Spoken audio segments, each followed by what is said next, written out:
Welcome to Nabadarpan YouTube channel. সকলকে স্বাগত জানাই নবদর্পণ ইউটিউব চ্যানেলে।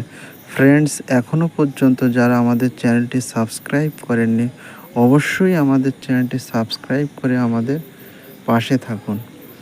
ফ্রেন্ডস, আজকে আলোচনা করব ইন্দিরা গান্ধীর জীবনী নিয়ে। চলুন ভিডিওটা শুরু করি।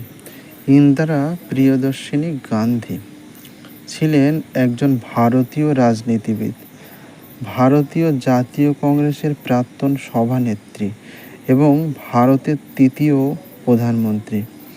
ইন্দিরা গান্ধী হলেন একমাত্র মহিলা যিনি ভারতের প্রধানমন্ত্রী হয়েছিলেন। পারিবারিক পরিচয়ে ভারতের প্রথম প্রধানমন্ত্রী জওহরলাল নেহরুর কন্যা ইন্দিরা 1966 সালের জানুয়ারি থেকে 1977 সালের মার্চ